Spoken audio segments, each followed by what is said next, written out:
खटवांग ने देवताओं को विजय दिलवा दी, और खटवांग ने जब राजा ने विजय दिलवा दी तो देवताओं से पूछा, देवताओं तुम तो सब जानते हो,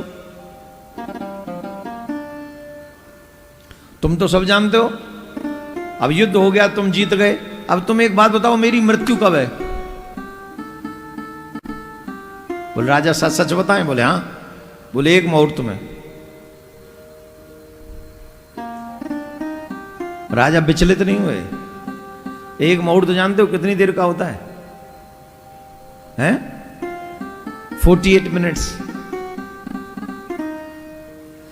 जिस राजा ने देवताओं को युद्ध में विजय दिलाई दैत्यों से, वो राजा पूछ रहे हैं कि मेरी मृत्यु कब है? बोले एक मुहूर्त में। वो एक मुहूर्त कितने का है? 48 मिनट्स का।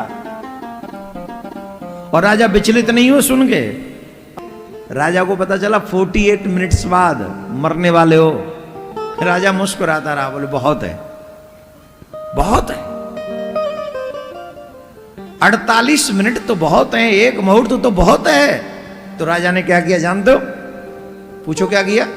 उसी क्षण पूरे संसार से विरक्ति ले ली और अपने कल्याण के लिए योगासन पर बैठकर भगवान में अपने मन को लगा दिया, और एक ही मुहूर्त में राजा खटवांग ने अपने आप को भगवान के चरणों में समर्पित कर दिया और मुक्त हो गया। अगर संसार को देखने की इच्छा तुम्हारे मन में हुई मरते समय, तो फिर संसार में जन्म लेना पड़ेगा। कौन है मुक्त? देखो गंगा जी के तट पे बैठे, मां गंगा बुलवा रही है, ठाकुर जी बुलवा रहे हैं, सच मान लेना, वही मुक्त है जिसके मरते समय संसारिक कोई इच्छा नहीं है, वही मुक्त है।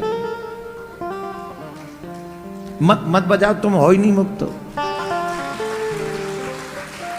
तुम कैसे बजाओगे? बजेगी नहीं ताली तुमसे। मुक्त कौन है? जब प्राण निकले तो मुस्कुराते हुए, संसार याद ना आए, बेटा नहीं है कि बहू नहीं है कि ये फलाना नहीं है, ढिमका नहीं, कोई हो न हो, मेरा कृष्ण है। राजा खटवांग ने एक क्षण में अपनी मुक्ति इसलिए कर ली क्योंकि उन्होंने संसार से अपने आप को कट ऑफ किया, भगवान के चरणों में चित्त को